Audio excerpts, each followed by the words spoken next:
Cumprimentamos a todas as pessoas que nos assistem em mais uma transmissão do canal Cultural OAB. Perguntas poderão ser feitas aos palestrantes pelo chat. A palestra de hoje é promovida pela Comissão do Meio Ambiente. Falará sobre o tema Encontros Agenda 2030 da ONU, Eixo Social, ODS 11, Cidades e Comunidades Sustentáveis. Temos a satisfação de receber a doutora Andréa Struckel, que é diretora jurídica da Associação Nacional de Municípios e Meio Ambiente e membro da Comissão Permanente do Meio Ambiente da OAB São Paulo. Ela quem conduzirá os trabalhos. Doutora Andréa, boa noite, a palavra é sua. Boa noite, Iago, que nos dá o suporte aqui do pessoal do Cultural da OAB do Estado de São Paulo. Boa noite a todas e todas que assistem no nosso 12º evento, encontro virtual. E o nosso objetivo, gente, é sempre dialogar e trazer conceitos de desenvolvimento sustentável e resiliência com foco nas agendas internacionais, especialmente a Agenda 2030 da ONU. E hoje, especialmente, vamos discutir cidades, vamos discutir comunidades sustentáveis, a nossa querida ODS 11, Objetivo do Desenvolvimento Sustentável número 11. Agradeço a doutora Patrícia Vanzolini, a nossa presidente da OAB do Estado de São Paulo, e a nossa querida presidente da Comissão de Meio Ambiente, doutora Rosa Ramos, que vai integrar essa live logo na sequência. Bom, pessoal, a gente ainda está no eixo importantíssimo do tripé da sustentabilidade. A gente já discutiu o econômico e nós estamos discutindo o eixo social. E quando a gente aborda a temática cidades, a gente está querendo dizer se ela vai ser inteligente ou não, se ela vai ser saudável ou não, se ela vai ser sustentável, se ela vai ser amigável com as pessoas. As pessoas estão felizes na cidade? Como é que vão se dar as construções, o uso do solo, o crescimento ou não crescimento da cidade? As cidades têm soluções baseadas na natureza? Ela está preocupada com o meio ambiente natural? Está preocupada em ser resiliente? E as moradias, né? A infraestrutura social, a preservação do patrimônio cultural e todas as outras políticas públicas que têm sinergia e são integradas com a temática da sustentabilidade. Vejam que na minha introdução eu estou falando uma série de temáticas porque as cidades são complexas. São complexas porque são onde as pessoas vivem, convivem, labutam, e onde tem os desafios e onde tem as soluções.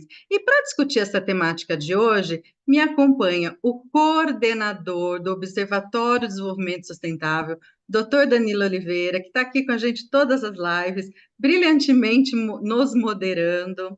Doutora Daniela Libório, nossa mestre do urbanismo, que é mega ambientalista, isso é muito bom unir as duas agendas.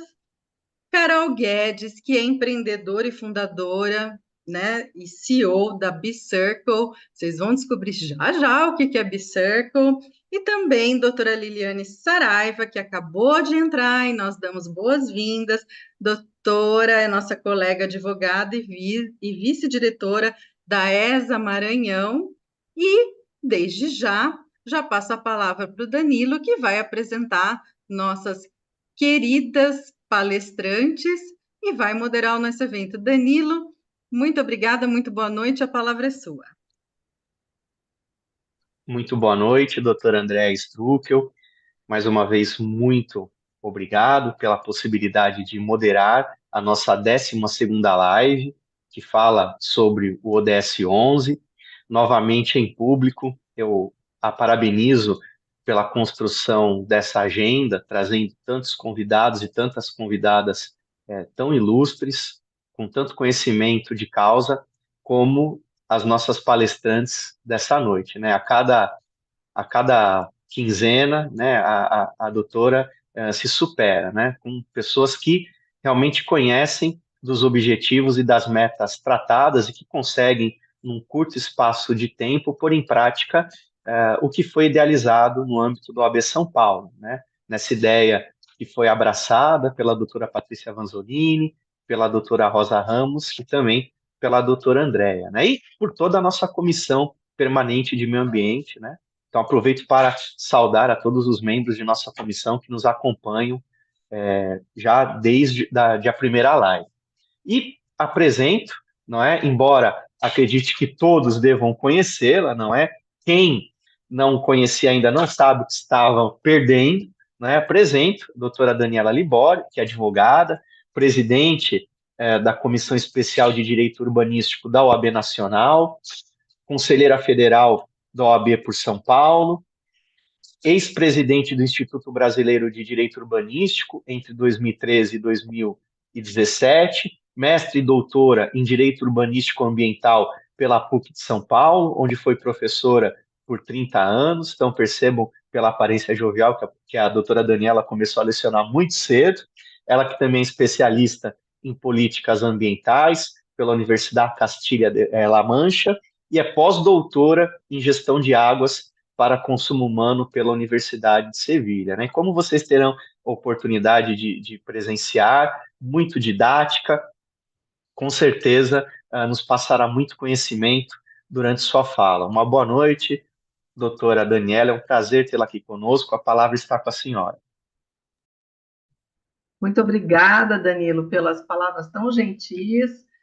Obrigada, Andréia, a Carol, Liliane, aqui que compartilha essa mesa virtual. Agradeço também na figura da doutora Rosa Ramos, colega querida, e que já estamos aí há um bom tempo trabalhando juntas nas demandas ambientais, urbanas ou não, e é um prazer para mim estar aqui trazendo algumas reflexões.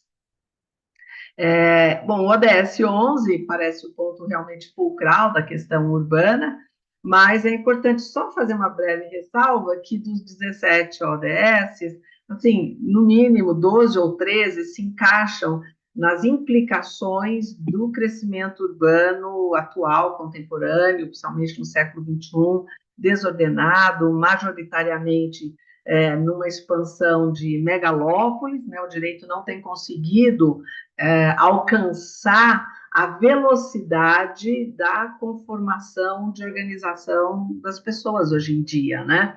O direito ainda está lá no artigo 25 da Constituição Federal tentando entender o que é região metropolitana, mas nós já estamos em megalópolis, né? O direito está aí num passo que é mais difícil, mais amadurecido, né, para amadurecer e trazer novos conceitos, mas nós precisamos enfrentar a realidade.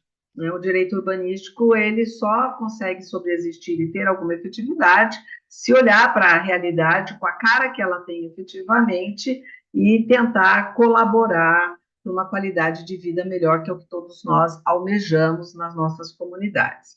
E aí, dentro da potencialidade que é essa ODS 11, né, do trabalho dessa nossa live, não dá para falar das generalidades totais, porque cada recorte da ODS traz mantras e diretrizes e vontades inúmeras. Eu vou fazer um recorte para poder ter alguma produção maior.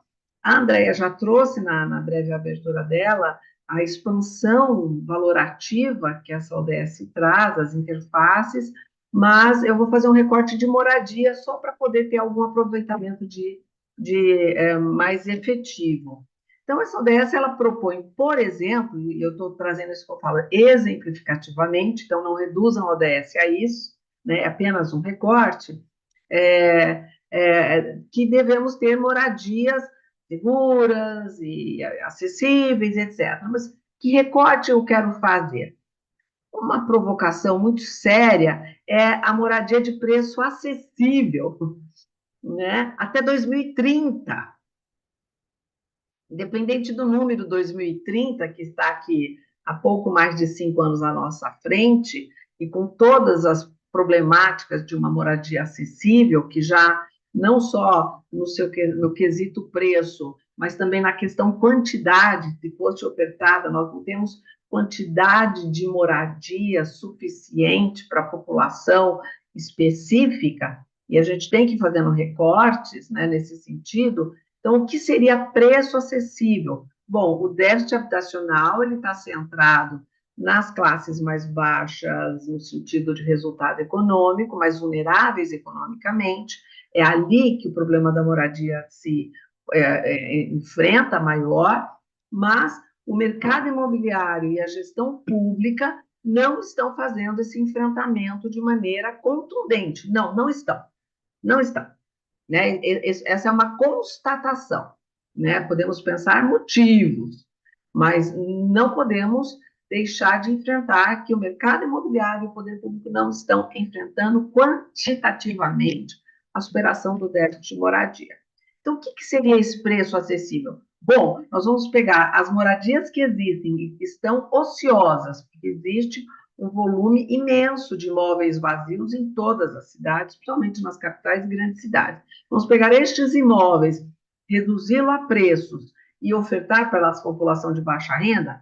Oh, meu Deus! Né? Então, eu sei que uma parte da nossa população vai ficar estarrecida em pensar que a população mais vulnerável economicamente vai morar no mesmo prédio, no mesmo bairro, do que aquelas pessoas que ali estão. Né? Então, eu estou querendo fazer aqui um anarquismo, uma revolução, mas estou fazendo propostas aqui bastante objetivas. Temos imóveis ociosos, são moradias ociosas, temos pessoas que precisam de moradia. Então, vamos fazer alguma coisa nesse sentido? Então, veja que essa é uma provocação séria, justamente para chacoalhar um pouco. Está sendo produzido moradias, mas moradia para pessoas que vão escolher novas moradias. Né? Então, vão trasladar da sua casa para um edifício, vão sair do edifício, vão morar no condomínio fechado. Né? Então, elas deixam de lugar, ou vão ter duas casas. A população que precisa não está sendo atingida. Além desta questão do inacesso à moradia, porque não conseguem pagar pelas moradias que estão disponíveis no mercado, né, e tem um descompasso muito grande sobre isso, existe a própria produção da moradia. Então, esse ODS provoca sobre a sustentabilidade do padrão de construção, também provoca sobre isso. Então, não é só ter acesso à moradia a preço acessível, mas que essas construções elas sejam mais sustentáveis. E aí nós temos um problema muito sério no Brasil, porque o nosso padrão de construção ele é insustentável de todas as maneiras. Nós temos um volume de desperdício de material de construção que dá a ordem, não sou uma especialista da área, mas quando a gente busca um pouco de informação, 30%, né, daquilo que é do material de obra é desperdiçado, né? E aí podemos pensar sobre esse desperdício, por quê? Porque o modelo de construção, ele é pouco metodológico, ele é pouco profissionalizado, e também é assim porque as pessoas que trabalham na construção civil são pessoas de baixa qualificação, estão na parte de baixo dessa pirâmide socioeconômica e fazem a perpetuação de um desconhecimento técnico, né? Então, a mão de obra barata ali, então permite-se aí ter um desperdício que ainda na conta final vai se resolver. Agora, dá-se conta de que esta mão de obra está escasseando, porque também trabalhar de sol a sol, não é? De segunda a sábado, para receber um salário mínimo e meio, não é? Sem condições dignas de trabalho, as pessoas estão repensando um pouco sobre isso, né? Então, está havendo aí também um ajuste sobre isso. E nessa desoneração do padrão de construção, existe também a questão da cadeia tributária. Então, se a gente for falar em padrão de sustentabilidade de construção, uma das questões que tem que se colocar nessa ponta do lápis é a tributação, porque é só colocar a palavra sustentável que o negócio já vai lá para as alturas. Né? O preço vai para as alturas, os tributos vão para as alturas, como se fosse uma construção gourmetizada, né? E não, na verdade, estrutural. Então, assim, a gente tem que reorganizar as diretrizes e aquilo que é efetivamente um valor para nós no Brasil. Então, mão de obra de baixa qualificação, porque não conseguem acesso, e aí desperdiçam muito, e aí se vai tentar resolver isso, né? Você vai comprar lá um vaso sanitário que vai fazer uma equação de economia de água, é caríssima. Ela é caríssima. Você vai pegar uma torneira dessa forma, você vai pegar um tijolo feito de material mais ecológico, né? Tudo isso vai para as alturas de preço. Então, nós temos muito que pensar nesse sentido, né? Nesse respeito sobre a sustentabilidade das construções. Então, veja aí que eu já coloquei a questão do inacesso, não há preço acessível de moradia, isso era para a classe D e E, isso já atinge a classe C, e os jovens de hoje em dia falam, não vamos conseguir comprar nossas moradias. A geração mais jovem, meus filhos falam, mãe, o que vocês fizeram na geração de vocês, quando vocês estavam lá construindo a vida, com sonhos, e compraram um terreno, construíram a casa, a minha geração não está sonhando isso, porque está inacessível. Né? Então, assim, é uma coisa muito gritante. Então, nós temos um problema do acesso por preço inacessível, nós temos aí um mercado financeiro que se apropria muito deste valor, tem muito imóvel vazio, mas com uma vida ativa econômica tremenda, com fundos imobiliários e outras questões aí econômicas que ficam por detrás dos imóveis, às vezes compensa deixar ele vazio, porque a atividade econômica que ele tem é imensa, né? Mas está criando uma relação de disfunção territorial e de infraestrutura na cidade. Então, nós estamos num momento de muita confusão a respeito do que queremos nas nossas cidades. Nós temos umas questões sociais graves, né, de dificuldade de moradia, que está assolando aí agora outras camadas da sociedade, não só mais a base, mas as classes médias já em vários estratos.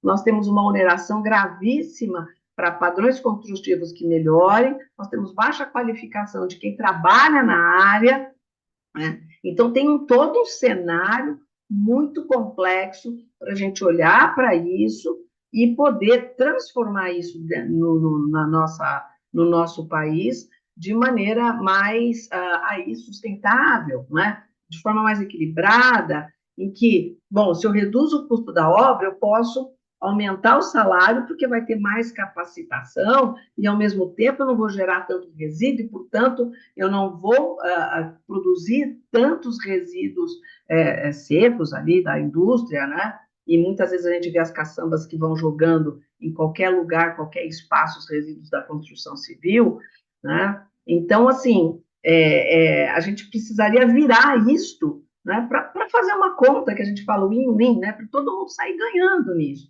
Porque ninguém está saindo ganhando, a não ser quem trabalha ali com o mercado financeiro e fica de olho nessa movimentação. Mas a cidade está perdendo, os trabalhadores da construção civil estão perdendo porque também estão indo embora. Quem está ali empresariando uma construção está no estado de aflitividade, porque o jogo está muito complexo, as pessoas estão empobrecidas e não conseguem acessar as moradias, e aí, por fim, falta o poder público fazer o seu papel de gestor.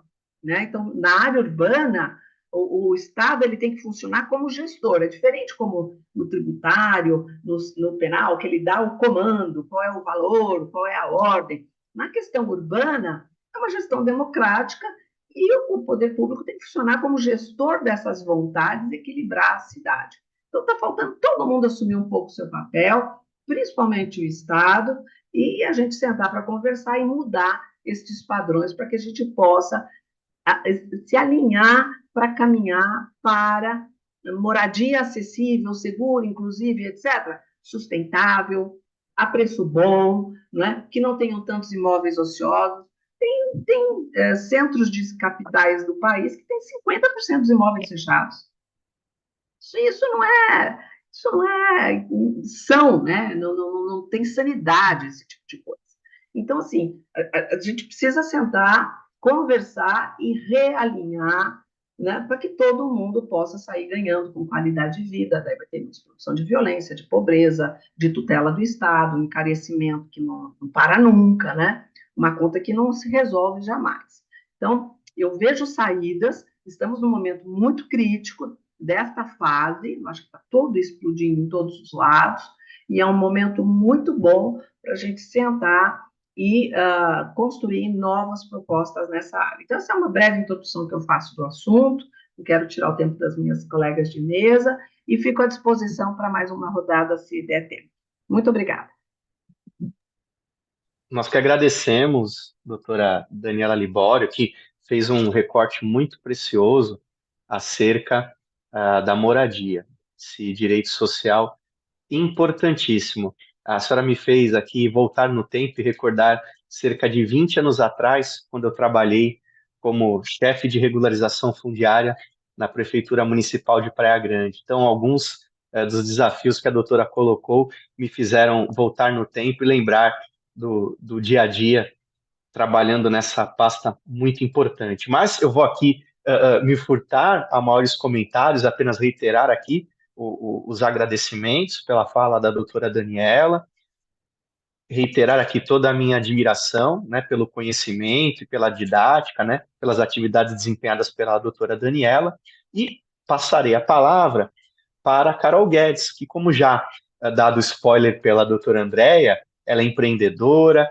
fundadora e CEO da B-Circle, formada em comunicação social, pós-graduada em gestão de cultura pela USP e também pós-graduada pelo Einstein em Cultivating Emotional Balance. E também tem formação em empreendedorismo em ação pelo INSPER, né?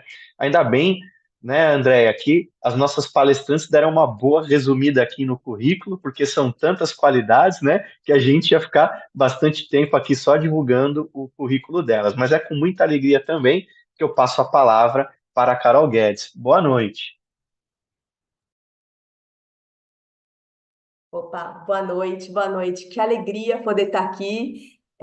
Quanto a currículo, eu acho que mais do que as formações que a gente tem, o dia a dia, as pessoas que a gente encontra, momentos como esses encontros, poder escutar a doutora Daniela, que eu não conhecia, e que obrigada, Andréia, por esse encontro, tão bom poder escutar, e tantos aprendizados em 10 minutos, foi incrível. E aí eu vim aqui para trazer um pouquinho, para contar um pouco da B-Circle, contar um pouco da minha jornada e também das pessoas que eu encontrei no meio dessa caminhada, né? Primeiro, trazer um pouco o que a doutora Daniela colocou, que para mim faz muito sentido, a sensação de que ninguém está ganhando, né? Até quem acha que está ganhando, não está ganhando. Eu acho que a gente tem uma questão aí de prioridade, de coisas que não fazem sentido. Quando a gente lê a ODS, a gente acha até meio. Se a gente olhar com um olhar mais de criança, assim, a gente acharia estranho a gente estar pedindo uma coisa tão óbvia, né? Então, a B-Circle, ela nasceu quando eu tinha 12 anos de idade e eu montei um brechó na garagem da minha casa, porque para mim não fazia sentido algum o excesso de consumo, principalmente falando em moda. Então, quando a gente fala em moda, a gente está falando de uma das indústrias mais poluidoras do mundo, a gente está falando sobre trabalho análogo à escravidão, a gente está falando de total insustentabilidade de todo um sistema, quando, na verdade, a gente veio ao mundo para falar sobre valores humanos, para falar sobre o que é a nossa prioridade, e a nossa prioridade, uma das primeiras, pelo menos assim, ou a primeira, falam que prioridade não pode ter S, né? Não pode ter prioridades, tem que ser prioridade. Então, a nossa prioridade deveria ser a nossa saúde. E aí, quando a gente pensa em saúde, a gente vê tanta insustentabilidade no nosso dia a dia, a maneira como a gente consome, a maneira como a gente mora, a maneira como a gente se relaciona e a maneira como a gente se veste. Quando eu lembro que depois que eu montei esse brechó, enfim, comecei a ler muito sobre moda, comecei a ver vídeos, filmes, documentários e tudo mais. E aí eu percebi assim que eu falei, eu não aguento, eu não quero mais saber disso. Então eu entrei no meu guarda-roupa num ataque de fúria da juventude e doei quase todas as minhas roupas. E no dia seguinte eu lembro que fez um inverno horroroso em São Paulo e eu percebi que a moda era muito importante, que não dava para eu fugir dela, mas deveria ter um novo jeito de consumir. E aí eu lembrei daquela menina de 12 anos que montou o brechó e voltei a frequentar brechós e comprar de brechós. Crescendo mais um tempo, tenho uma filha de 12, fez 13 ontem, na verdade 13 anos, vou me acostumar ainda com essa data, de 13 anos, que veio dessa nova geração, né? Essa geração que quer um mundo diferente. É uma geração que já vem com um DNA ESG, um DNA de sustentabilidade, que já vem querendo, questionando mais a maneira como a gente se comporta, consome, enfim. E ela também veio com esse DNA de querer trazer na roupa uma atitude, trazer a identidade, e começou a frequentar brechós. Então, eu acho que a B-Circle, a minha startup, ela vem crescendo a partir do momento que eu vou caminhando, conhecendo pessoas. Então, eu conheço donas de brechó, eu falo donas porque são 80% mulheres, então tem mais mulheres no mercado do que homens. Aí a gente junta, inclusive, com a ODS de igualdade de gênero, falando um pouco aqui sobre essas mulheres trazerem o dinheiro para casa e poder manter suas famílias, seus filhos, enfim. Então, elas estão aqui no mercado como micro e pequenas empreendedoras, perdendo de marcas chinesas, grandes empresas que entram nesse mercado de segunda mão. E aí elas empreendem por necessidade, elas não têm a possibilidade de educação, muitas em sua grande maioria, e elas precisam trabalhar nesse mercado de grandes marcas, né? Então, a gente tem essa empreendedora, começa a conhecer a história delas, começa a conversar com elas, e daí, então, surge uma vontade muito grande de poder apoiar. Surge, então, uma comunidade, né? Que é uma comunidade hoje de 11.750 donas e donos de brechó. A importância da gente se unir, a importância da gente criar força, a importância da gente juntos, aí sim, podemos criar aí uma revolução, ou pelo menos criar uma força de uma grande empresa, né? De marcas e tudo mais. Então, deixando esse dinheiro também no Brasil, né? Mantendo esse dinheiro em microempresas no próprio bairro, na própria comunidade, tornando isso mais sustentável. Então, desse desejo nasce a Bicircle. Então, ela nasce primeiro da comunidade. Na comunidade, a gente escuta as pessoas, a gente encontra essas pessoas, a gente entende as dores dessas pessoas, as alegrias, as vontades, os desejos. E aí, a partir disso, a gente vai, então, para a educação, faz uma parceria linda com o Sebrae Nacional, onde nasce cursos de educação para essas microempreendedoras.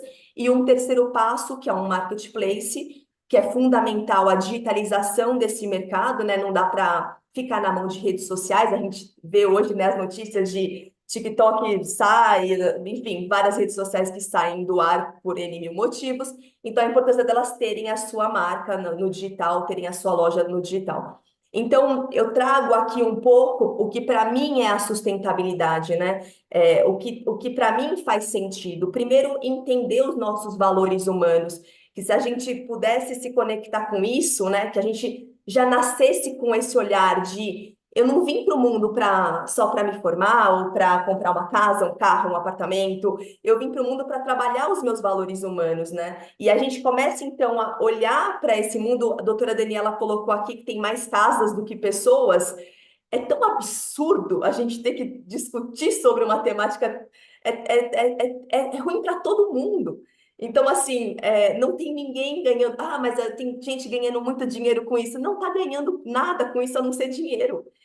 Isso não deveria ser uma prioridade, né? Então, a prioridade deveria ser a nossa saúde. Então, eu trago muito esse olhar para a Bicircle, né? Hoje a gente tem essa comunidade enorme, a gente tem os brechós vendendo as peças, a gente faz eventos, a gente está sempre em comunidade, mas é essa força do microempreendedor que quando se junta a coisa acontece. Então a importância da gente se unir, da gente dialogar mais, da gente ter espaços lindos como esse que a Andrea está proporcionando aqui, da gente poder se encontrar, discutir temas e sair daqui com lições de casa, né? Com formas de como a gente vai fazer isso acontecer. Então é um pouco esse o meu olhar para a ODS 11 e a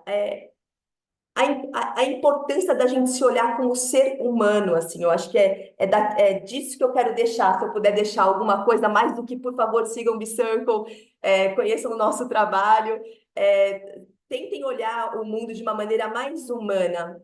Quando você é pequenininho, criança, você anda com seu filho, seu neto, enfim, na rua, o seu neto vê uma pessoa em situação de rua, ele não vai normalizar. Ele vai olhar aquilo e vai falar: meu Deus, o que aconteceu? Por que essa pessoa está na rua? Se ele vê uma pessoa violentando uma outra, gritando com uma outra, essa criança vai começar a chorar, ela vai ficar assustada. Aos poucos, a gente vai vendo tanta violência, a gente vai vendo tanto descaso, e a gente vai falando: ah, é assim que funciona. Né? Então, eu acho que a gente precisa se conectar mais um pouco com o sentimento de raiva, o sentimento, sabe, raiva como esse percursor de transformação, de tirar da frente, de transformar, de ir para ação. Então, acho que esse é o meu chamado aqui hoje também. E agradeço esse espaço, André, agradeço, quero escutar mais vozes, enfim, estou aprendendo muito com vocês. E obrigada, muito obrigada por esse momento. Nós que agradecemos, Carol, por você compartilhar conosco essa tua experiência, né? Como já dito anteriormente, muitos dos ODS se misturam e você acaba trazendo aqui o ODS 12, né? Dos padrões de produção e consumo sustentáveis e essa questão que é muito cara, intimamente ligada ao ODS 11, né? Que diz respeito ao comércio local e a padrões de consumo sustentáveis que estimulem, né, o comércio local, a geração de renda, né? Parabéns, né, por essa iniciativa. E acho que a forma como você trouxe também foi muito oportuna, né? Porque de fato a gente, quando tem aquela pureza da criança, a gente tem um outro olhar para o mundo, às vezes até mais crítico do que depois já de jovens e adultos e com formação técnica, né? Por incrível que pareça, aquela pureza da criança é muito mais crítica porque a gente acaba aceitando com normalidade esse estado de coisas, né, equivocado. Então, muito obrigado também por essa tua fala e com certeza pelo menos mais um seguidor você já ganhou, né? Que eu já vou seguir aqui vocês e com certeza não dar uma força, mas aprender muito também. E na sequência, daqui a pouquinho eu já vou passar a palavra para a doutora Liliane Maria Furtado Saraiva. Hoje também uma noite aqui, uma live, né, repleta de mulheres competentes, trazendo aqui a sua experiência, né? Isso também é muito importante, essa questão também do gênero, como a Carol mencionou. Então, a doutora Liliane Maria Furtado Saraiva é advogada, vice-diretora da Escola Superior da Advocacia do Maranhão, mestrando em Direito Público pela Universidade Portucalense, ela que é especialista em Direito Constitucional e Eleitoral, membro da Comissão de Direito Eleitoral do Conselho Federal da OAB e também da Comissão da Mulher. E, como já disse, né, advogado, né, no estado do Maranhão. E, por fim, membro também da Academia Maranhense de Cultura Jurídica, Social e Política, né? Também aqui com muitas qualidades, né? Eu passo a palavra a doutora Liliane Saraiva. Muito bem-vinda, doutora. Boa noite, muito obrigada, doutor Danilo. Obrigada, Andréia. É uma alegria imensa estar aqui dividindo esse espaço com a doutora Daniela, a doutora Carol, com todos vocês. Né? Agradeço muito à OAB São Paulo, à Escola, né, Superior da Advocacia, da AGU também, todos os organizadores que eu vi, que tem muita gente empenhada nesses encontros. E é uma alegria imensa realmente dividir esse espaço com vocês.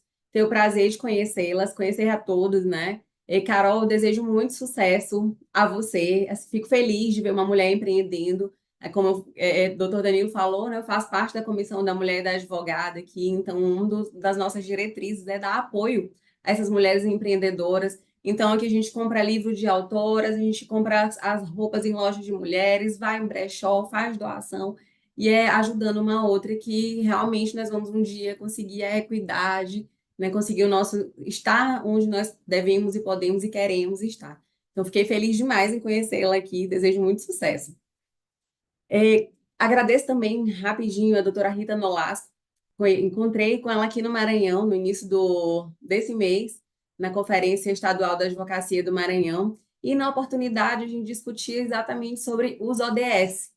Falávamos sobre o ODS número 8, como foi muito bem dito também por doutor Danilo aqui, uma das diretrizes que nós conversávamos era que esses objetivos do desenvolvimento sustentável eles estão todos interligados. E os dados dizem que quando um objetivo, uma meta de um objetivo é alcançado, muito provavelmente não só aquele objetivo é alcançado, outros também são, até por conta dessa conexão, né? E o que é que os ODS têm em comum? Né? Por que eles estão interligados? Além deles terem essas características dos direitos humanos, especialmente a universalidade, por isso que o esforço, né, para atingir até 2030 todas as metas, todos os objetivos, ele é global, passa pelos pontos. Daqui a pouquinho eu vou mostrar alguns dados que eu trouxe relativos ao Brasil, mas é um esforço global, trazendo aqui para o urbanismo, trazendo para o ODS11, né? São muitos esforços dos municípios, como foi bem dito pela doutora Daniela também, os órgãos públicos precisam fazer a sua parte. E em relação ao ODS 11, né? Tornar as cidades, assentamentos humanos inclusivos, seguros, resilientes e sustentáveis. Esses ODS, eles fazem parte também de uma das linhas de pesquisa do meu mestrado. E lá, o que eu discuti? Eu pesquisei muito dados, eu vou trazer alguns dados aqui para vocês, porque eu tinha muita curiosidade em saber como que o Brasil mensurava o que está sendo feito. Se existia algum dado, como que isso é acompanhado, quem que acompanha. E na minha pesquisa, eu comparei alguns países. Né? Aqui eu só vou trazer os dados do Brasil, relativo ao ODS 11. E aí, como que é realizada essa avaliação no Brasil hoje, né? A Presidência da República, através das suas secretarias de governo, criou a Comissão Nacional dos ODS, que eles publicam os resultados, né, dos índices, dos indicadores e das metas através dos cadernos ODS. E quem faz esse acompanhamento é o IPEA, né, o Instituto de Pesquisa Econômica Aplicada. Então, o que o IPEA faz? Ele adequa os objetivos formulados pela ONU para a realidade de cada país, no nosso caso, a realidade do Brasil. E em relação ao ODS 11, nós temos 10 metas, né? Mudou a característica, mudaram algumas expressões em relação às metas que a ONU configurou. Então, quando veio para a realidade brasileira, mudou, mas foram todas adequadas.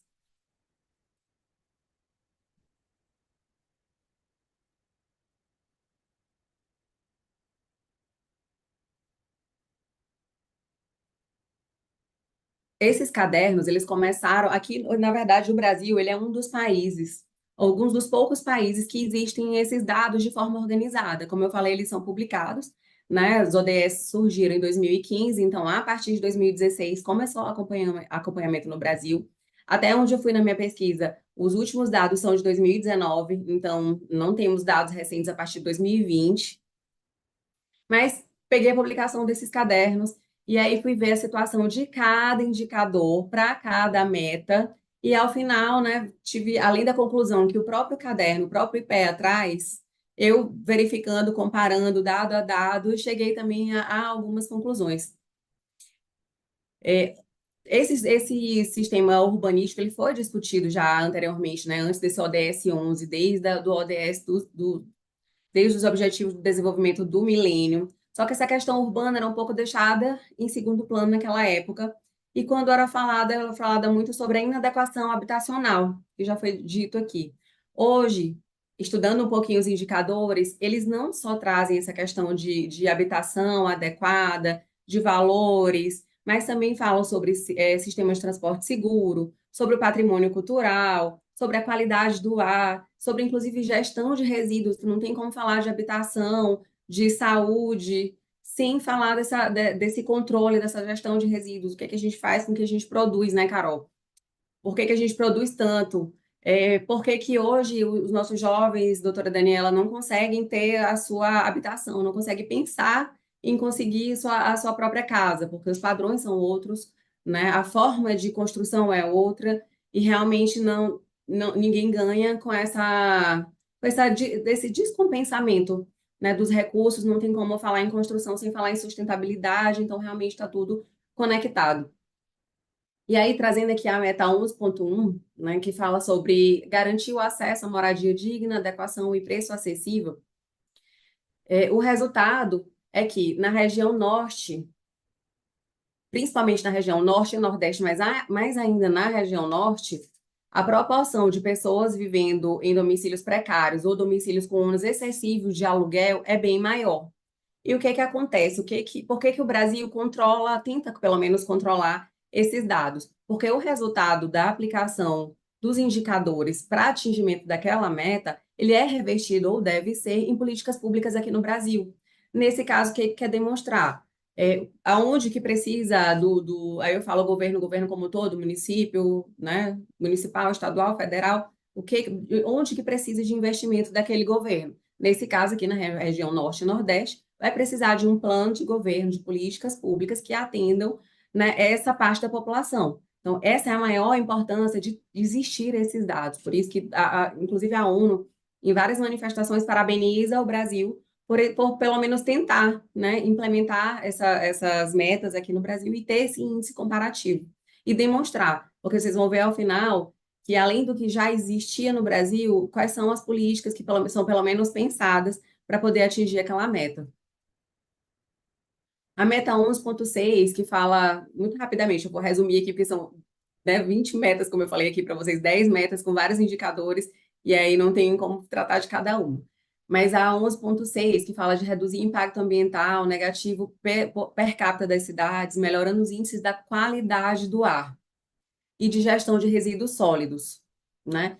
Em relação a esse dado, no ano de 2017, apenas 55% dos municípios possuíam um plano de gestão integrada de resíduos sólidos, né? É muito pouco para a nossa realidade, do que a gente já vem discutindo desde os Objetivos do Desenvolvimento do Milênio, com essas realidades que impactam onde? Impactam nesse controle de catástrofe também, que é um dos indicadores, e que tudo, como eu falei, está interligado. Se você não resolve aqui, vai reverberar aqui e continua sendo ruim para todo mundo. A meta 11.b, que fala que até 2030, né, devemos aumentar significativamente o número de cidades que possuem políticas e planos de desenvolvimento implementados para mitigação e adaptação e resiliência às mudanças climáticas, que é outro assunto global, que a gente às vezes não consegue pensar a nível municipal, por exemplo, mas sim, existem planos interligados com o governo federal, governo municipal, para atingir também.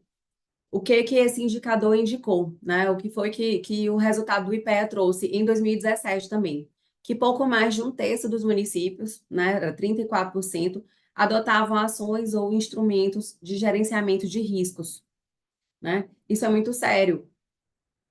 As chuvas que vêm agora, a mudança climática, os anos mais quentes da história, desde que a gente conseguiu mensurar. Se você para pensar, vem de onde? Vem do que a gente está acabando de falar aqui, de melhorar a gestão de resíduos, qualidade do ar, de ter políticas de desenvolvimento de implementação para mitigação dessas mudanças climáticas, e ninguém pensa em como resolver, né? Vai pensar, lá, meu Deus, teve uma catástrofe, e agora? Junta todo mundo, vamos resolver aqui esse ponto, mas ninguém consegue pensar na prevenção. E isso é importante. E como a doutora Daniela muito bem falou, o esforço é de todos, né? O esforço é do ente público, são das empresas, Carol, são dos empreendedores, é da sociedade, é da mídia, ter compromisso com a verdade, relatar dados, como eu estou trazendo aqui para vocês. Eu não inventei nada, não foi uma pesquisa de Google, né? Eu fui atrás dos cadernos publicados, olhei meta por meta, gráfico por gráfico, índice por índice, dado por dado. E em relação ainda a esse gerenciamento de risco, em 8 estados, e lá em 2017, esse indicador não ultrapassava a marca de 25% dos municípios. Então, ninguém pensa em manter um clima adequado para a gente continuar a viver. Eu não estou falando de nada muito difícil ou diferente ou inacessível para alguém, é para que nós continuemos aqui. E aí eu trouxe também alguns programas e políticas, né, após esses dados, alguns programas e políticas existentes que contribuem para o alcance desse ODS, porque, como eu falei, esse registro desses dados, ele tem um objetivo, é trazer, implantar políticas públicas que deem efetividade para aquela meta, que deem efetividade para o ODS, né? Então, já existe hoje e deve existir, e é algo que, até desde antes de 2015, já traz uma ajuda na implementação do ODS 11, que é o Programa de Urbanização e Assentamentos Precários, né? O Programa de Mobilidade Urbana e Trânsito do Governo Federal também já existe, vai continuar, e ele está conectado com esse ODS, né? Inclusive em relação a diminuir o custo para que seja acessível a todos, questão de gênero, né? Ter cuidado com a violência no transporte público. Então, são todas essas diretrizes estão conectadas. Aí deve existir a exigência de planos municipais, né? E na exigência da extinção dos lixões. Também aí é mais uma vez a conexão entre os poderes públicos, né? Exigências legais também de que tenha nível máximo de poluição. Não é difícil você fazer uma política, não é difícil você congregar os órgãos municipais, os órgãos públicos, para que tenham esse cuidado, que tenham essa exigência legal mesmo, a Assembleia, juntar todos os poderes e para chegar a um objetivo, né? E, por fim, melhorar o sistema de seleção de projetos elaborados pelas prefeituras, como eu estou falando aqui. Os poderes, eles estão interligados, né? O executivo, é o legislativo, é o judiciário também, a sociedade civil como um todo. Precisa estar conectada para atingir aquele objetivo. E, ao final, estou falando demais, mas agora eu vou resumir aqui só o que foi que esse caderno do IPEA trouxe, o último publicado, sobre o diagnóstico desses indicadores. Como é que eles enxergam as 10 metas do ODS 11 aplicadas aqui no Brasil, né? Algumas metas estão definidas de forma mais clara, né? Tem um escopo mais delimitado, e por isso a gente consegue ter um índice mais claro e ter uma conclusão, outras não. A gente percebe também que algumas políticas, elas não têm tanta ênfase, como, por exemplo, o que eu mais prestei atenção, a questão do patrimônio cultural, né? Quase não se fala, tem lá um indicador muito, né, assim, muito objetivo, muito curtinho, não tem quase indicador para aquilo, não tem quase dados sobre ele, então a gente não consegue mensurar em relação ao patrimônio cultural, que tem um indicador previsto, como é que o Brasil está cuidando desse patrimônio hoje, como é que ele está conectado com todas as diretrizes do ODS 11, né? E o objetivo dessas políticas, pelo resultado do caderno, contribui diretamente com as metas de habitação, como a gente já falou aqui, com as metas de transporte, que eu também já disse que é um dos indicadores, com a mitigação dos efeitos dos desastres naturais, contribui com a direção da política correta, para que você realmente atinja aquele direito humano, aquele direito fundamental que está por trás de cada ODS, que estão todos interligados. E dos 15 indicadores globais, né, apenas 3 estão calculados. E eu falei que são 10 metas aqui, são 15 indicadores, 3 estão calculados e o restante a gente não tem dados para poder apurar como é que está sendo implementado aqui.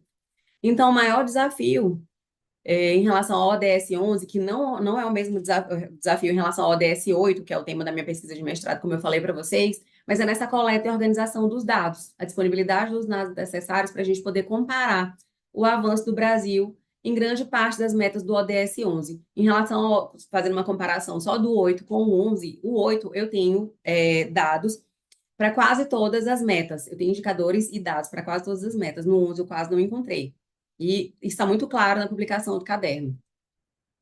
E a reflexão final aqui, realmente concordando com todas e aprendendo muito com todas, é que esse esforço para atingimento não só do ODS 11, mas para todos os ODS, para todos os direitos que estão ali dando base a eles, é essa união de esforços, né? A união do esforço global, dos entes públicos, dos entes privados, da sociedade civil e nosso, de cada um, como a Carol está fazendo lindamente o trabalho dela, a doutora Daniela trazendo conhecimento e com toda certeza aplicando no dia a dia, na prática, já conversando com os filhos, trazendo essa consciência social.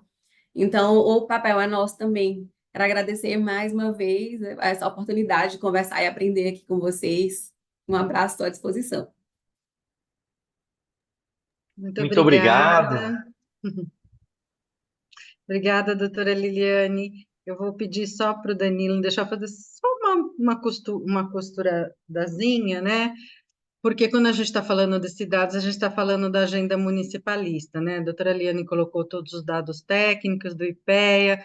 Doutor Danilo, que é um profundo conhecedor do EDS, ficou lá dialogando com o pessoal do YouTube, colocando outros índices também, que eu acho que é importante a gente ter índice do governo, mas ter índice do terceiro setor.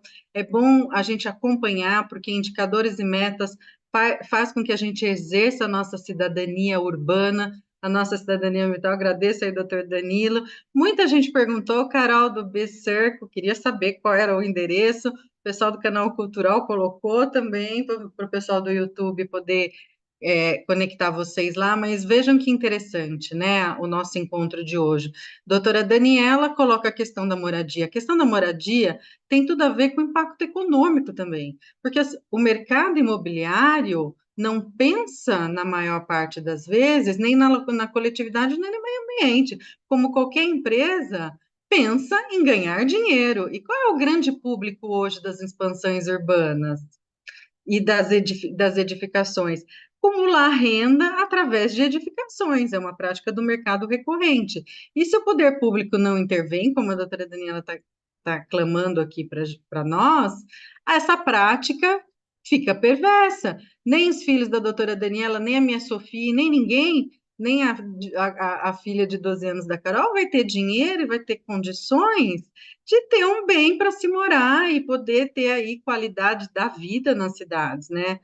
A Carol, com muita solidariedade, colocou como é que uma indústria, como é que uma comunidade, os nomes, né, modernos até, a gente tem até dificuldade de falar, mas como é que uma comunidade, como é que uma produção trabalha com os R's, ressignificar, reutilizar, repensar, porque o movimento do brechó é esse, né? O movimento do brechó é reutilizar as roupas de um mercado completamente insustentável para a gente minimizar o impacto no meio ambiente natural, né? Veja o deserto no Chile, cheio de roupas nos oceanos, sem limite de consumo, né? Mais do que isso. Como é que a gente muda a nossa postura enquanto consumidores, né? E trazendo renda aí para as mulheres e para outras minorias que se fazem uso desse mercado, como a comunidade LGBTQIAPN+, entre outros, entre todos. Claro que essa comunidade participa muito, né, dessa... Assim como os catadores de lixo também, a doutora Liliane colocou, os catadores de lixo fazem um trabalho de formiguinha fantástico nas cidades, né, e às vezes muito pouco reconhecidos, enfim. Eu não poderia deixar de fazer um comentário, viu, doutor Danilo, municipalista, né, do qual eu sou, claro que tem muitas conexões aqui para fazer, mas eu não deveria deixar. E como o doutor Danilo é o moderador, vamos dar aí 1 minuto para o encerramento para cada participante, doutor Danilo. Então, bora lá, doutora Perfeito, vamos Daniela. fazer isso.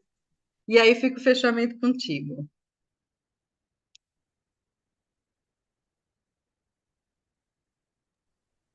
Eu falo, então, agora, nessa rodada? Então, só para encerrar, imagina, acho que as falas de cada uma aqui dessa noite trouxeram abordagens e pontos de vista que complementam as dinâmicas, seja da parte econômica, seja as constatações trazidas, né, o recorte que eu fiz na parte de moradia. Assim, já existem os tratados, o Brasil já tem todo um marco regulatório, normativo, que alberga e possibilita que a gente possa avançar nisso, né? Então, o que eu só vou insistir para fazer no encerramento, e com a fala, por exemplo, de iniciativas aqui específicas como o da Carol, né? Com todo o apanhado informativo que trouxe Liliane, né? Então, isso tudo só mostra que o que a gente está precisando é de realinhamento com relação a como fazer as coisas. Então, assim, de um certo lado, a gente não pode ter preguiça de viver melhor, né? A gente não dá para acomodar e viver, só continuar vivendo e tocando a vida. Então, acho que eu falo isso, mas é para todos os lados, segmentos sociais, econômicos, políticos, públicos, né? Nós temos que nos esforçar, sair desse modo automático, né, nos reinventarmos, porque todas as possibilidades estão nas nossas mãos, não é? Para que a gente possa mudar a forma como nós vivemos, de forma que a gente possa ter realmente essa comunidade mais sustentável, inclusiva, não é? E que vai trazer mais satisfação e mais vontade de viver em comunidades, e que a gente pare de se enclausurar dentro dos nossos lugares, porque não estamos mais suportando viver em comunidade. A gente tem que fazer o contrário, não nos isolarmos mais, mas, ao contrário, sermos mais comunitários, mais solidários, e não termos preguiça de fazer outra coisa, nem medo, né, só porque naquilo não está sendo feito ainda. Nós precisamos correr algum risco, porque de onde estamos só piora. Né? Então, nós precisamos entender. Tem uma frase que eu esqueci quem é que diz, aquelas frases que foi Einstein, foi Voltaire, foi Getúlio Vargas, mas eu acho que foi Einstein. De toda forma, não é possível que queiramos resultados diferentes fazendo do mesmo jeito. Então, se nós continuarmos agindo como estamos, como nação, como cidadãos, né, como gestores, nós vamos continuar colhendo os mesmos resultados agravados pelo tempo e pelos problemas. Então, não é possível. Então, temos que mudar o jeito de fazer as coisas e, nesse caso, comunidades sustentáveis. É isso, obrigada. E agradeço esse convite dessa mesa deliciosa de participar. Muito obrigada. Nós que agradecemos, doutora Daniela. Agora, Carol, por favor. Não, falar depois de doutora Daniela, por favor, né? Vocês também não me ajudaram. Eu poderia ser a primeira a falar, seria infinitamente mais fácil. Bom, faço de minhas palavras tudo que a doutora Daniela falou, para mim faz todo sentido. Só uma coisa que eu trago a mais do que já foi dito, não tem, na minha visão, não tem nada lá fora, tudo acontece dentro de cada um de nós. Então, que possamos aproveitar essa oportunidade deste momento para trabalharmos em nós os nossos valores humanos, que comecemos em nós uma mudança pequena, significativa, com a maneira como a gente enxerga o mundo, a maneira como a gente toma banho, a maneira como o que a gente come, como a gente se veste. Acho que tudo é um ato político. Acho que de todas as maneiras a gente tem como sim fazer grandes mudanças. Tem uma coisa que eu falo, porque muitas vezes que eu vou dar palestra, as pessoas falam sobre trabalho, né, inovação, a gente fala sobre startups, enfim. E aí falam assim, não, porque agora a inteligência artificial vai perder os trabalhos, os empregos. E eu sempre falo que talvez não tenham muitos empregos mesmo, mas trabalho tem um monte. Se a gente sair na rua, a gente cria, na minha rua, a gente já cria umas 10 empresas de coisas que a gente pode fazer para melhorar o mundo. Então, que a gente tire essa preguiça, como disse a doutora Daniela, e que a gente queira transformar, que a gente queira levantar da frente de uma rede social e ficar mandando meme de sustentabilidade e comece a trabalhar a sustentabilidade na ação, no dia a dia. Então é isso, agradecer novamente a oportunidade, é uma alegria enorme, enorme estar aqui escutando vocês e aprendendo com vocês. E é isso, espero uma próxima, bem breve. Obrigada, Carol. Então, agora, doutora Liliane, por favor, suas palavras finais. Claro, eu não tenho como não concordar com todas as vírgulas, inclusive, aqui do que foi dito, né? E eu só reforço que eu realmente acredito que o desenvolvimento econômico, ele pode, deve e só existe de acordo com o que a gente garante de sustentabilidade, né? E ainda que nós não consigamos atingir isso até 2030, nós temos todos os mecanismos para conseguir alcançar, sim, ter uma vida digna, de ter acesso a todos os direitos, né, de ver um dia aquela Constituição que não é só uma folha de papel, mas que vê-la viva andando, né, entre a gente, entre todos os direitos, termos acesso a todos os direitos e todos terem acesso a todos os direitos. Então, também só quero agradecer mais uma vez esse espaço, poder dividir e aprender com cada um de vocês aqui. Foi uma alegria imensa participar desse painel. Muito obrigada. Nós que agradecemos. Eu gostaria de rapidamente responder a uma pergunta que foi feita em nosso chat pelo Marcial Machado. Ao falar da ODS 5, igualdade de gênero, está claro que fala do sexo feminino em posições de liderança. No entanto, em qual a ODS que está falando da comunidade LGBTQIAPN+. Na verdade, Marcel, o ODS 5, que fala da igualdade de gênero, não é à toa que tem esse nome. Esse ODS representa um grande salto em relação a um dos ODM, um dos Objetivos de Desenvolvimento do Milênio, que falava em igualdade de sexo. Então já há um salto em se trazer a expressão igualdade de gênero. Por mais que muitas das metas digam respeito a mulheres e meninas, e também as jovens, as idosas, na verdade, todo o ODS 5 tem como preocupação toda a população LGBTQIA PN+. E, na verdade, toda a Agenda 2030 tem como lema ético de que ninguém será deixado para trás. Então, nenhum grupo de pessoas, seja por razão de sexo, por questão de gênero, por identidade ou expressão de gênero, será deixado para trás. Né? Essa é uma agenda que convida a cada um de nós individualmente, como bem colocado pelas nossas palestrantes, a se doar em prol de um melhor futuro comum.